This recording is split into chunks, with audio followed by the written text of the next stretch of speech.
This morning we're going to make some lemon curd, but it's no ordinary lemon curd. It's made with chocos, lemons and sugar.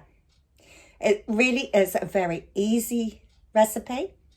It's also a very vegan friendly recipe because it does not contain any eggs. So if you're not familiar with chocos, they are actually a very versatile, underestimated crop. They grow very easily in New Zealand and across the world. They're known as Choko or Chayote. And they are so versatile, can be used in so many dishes. Let's have a look at them. I'll turn the camera down. We'll chop it up and have a good look at inside the Choko. So we cut it up. These contain a huge amount of folate, which is your natural form of folic acid. Folic acid is actually the synthetic form of folate. Have a look. See, it's got a big stone, which we're going to take out and we're going to peel it. Sometimes you come across very prickly chocos. I prefer not to use those because they really are incredibly painful. So I don't grow the prickly ones. I just grow the smooth-skinned ones. And you find them, people give them away. I've given hundreds away and still I've got more. So here we go. We just cut them up. We are going to chop them up into little bits, but what I'm going to do is cut them up and then I'm going to weigh them because this recipe lends itself to using different quantities. So you could use a kilo of chocos, and as long as you add the same amount of sugar, you could use a tiny bit less, but say I used a kilo of Choko and a kilo of sugar, then I would be balanced to making this right. So let's get on with this and I'll come back in a moment. Now I've cut and peeled all these chocos. And there's just over 600 grams of Choko here. So we'll remember that amount because we'll add 500 to 600 grams of sugar when it comes to that stage. Now, all I do is I chop them up because they steam quicker, but also it means that when I'm washing them, I can wash more of the starch out of them. Okay, so I actually use my pot that I use for blanching, but instead of filling it all the way up to the top, I just leave water at the bottom and steam them. So I'm actually going to put them all in here and then I'm actually going to give them a good rinse under the tap to get some of that starch out. So we have 600 grams of chocos. Meanwhile, the lemons. Now the lemons, they're beautiful. I've washed these. These are homegrown lemons, so they do not have any sprays on them or any wax. If you need to buy them from the store, check whether they've been sprayed or not, and check whether they've been waxed. If either of those apply, then you really need to give them a really good scrub up. And sometimes just soaking them for a little while in vinegar will help to remove some of those toxins. But these are beautiful homegrown. We just cut the end off and we are using the whole lemon.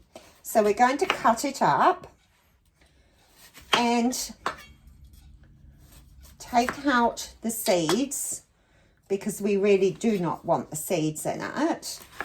If we cut them up and remove those center seeds, like that, then we will actually cut them up quite fine, because these will go in the pot with the Choko. We won't put them in yet because I need to rinse the Chokos.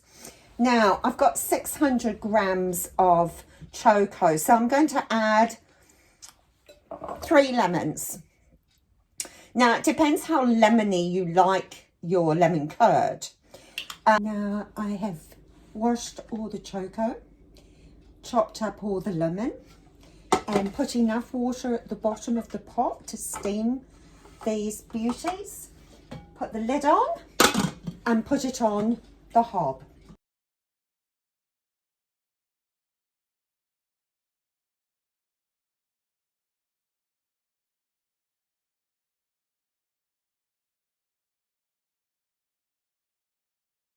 I've just taken the Choko and lemon off the hob. If I put a knife into the Choko and it goes through quite easily, then that is cooked enough. The same with the lemons. If you haven't got a stick blender, then by all means use another kind of food processor. But we're going to just use this and blend it all together with the stick blender. Okay.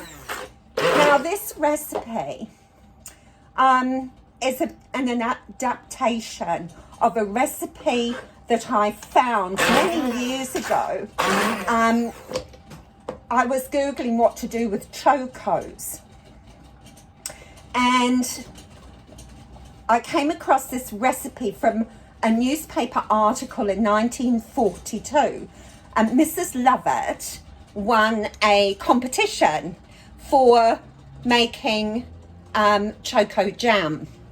Now, she boiled her Choko, she used a potato masher. Nowadays, we can use our trusty gadgets, which makes life easier. I also found with the recipe, I used to drain off a lot of the water just to speed up the process, until finally I came to the conclusion that I could just steam it, and then the curd would stew much more quickly.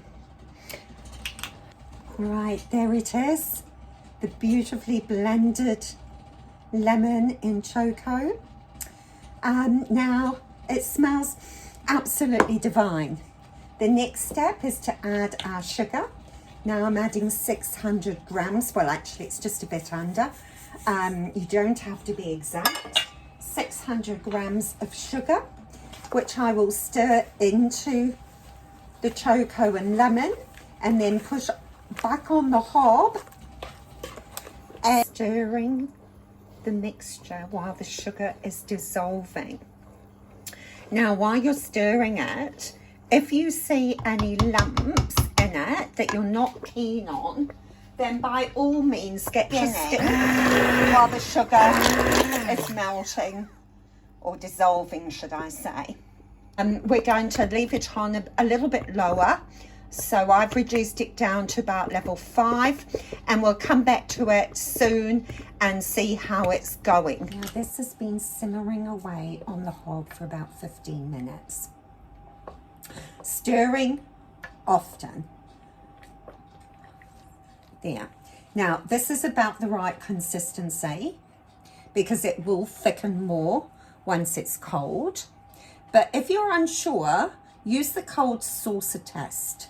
So you get a little saucer that you've put in the freezer, and when it's very, very cold, you just put a little bit of the curd onto the saucer, and you leave it for a moment.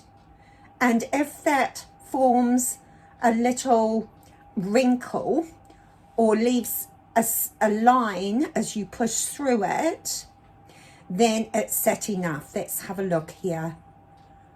Oh, look at that, beautiful. And that will get a little bit firm. Okay, so I left this on the hob while I got the hot jars out of the oven. We need hot jars for hot food, because we do not want to create thermal shock. And you can get thermal shock by putting a cold substance in a hot jar or a hot substance in a cold jar. So we wanted them nice and sterile. And so we're going to fill our jars like this. Always put a few more jars into the oven than you think you're going to need. Now I've filled up the jars and now I'm cleaning the rims and putting the lid on. Now it's recommended to use vinegar to clean the seals, but I tend to only use that if I've got something that's greasy. This doesn't have any greasy substances in it, so I use boiling water, and I have these little cloths I made which are only used for this purpose. So before I use them, I wash them, then I put them in the microwave for a minute just to sterilize them, and then I use the boiling water that the lids have been boiling in. So that made 2 and nearly 3 jars.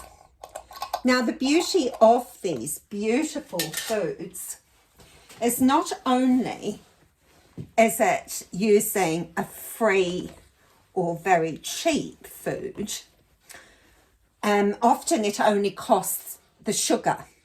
Now look at that, it's beautiful. But not only is it beautiful and tasty, it is also shelf stable for at least a year. The sugar and the lemons are preserving it, very similar to a jam. And so unlike a lemon curd that's made with eggs, this is shelf stable. Ordinarily, lemon curd has to go straight in the fridge. So it is an amazing thing to make. I've still got some from last year's crop, so I just did a small batch. However, do as big a batch as you like. Choko lemon curd is all sealed and labelled. Beautiful, beautiful colour. Now to test it, we're going to start with the jar that's not quite full. If ever you have a jar that's not full to the top, that's the one to use first, because there's oxygen in there, so it will break down quicker.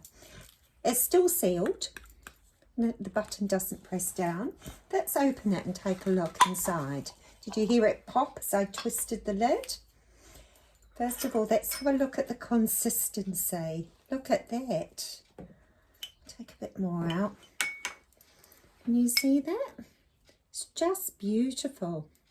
Now, whenever and look at that, what better way of using lemon curd than in your beautiful homemade yogurt.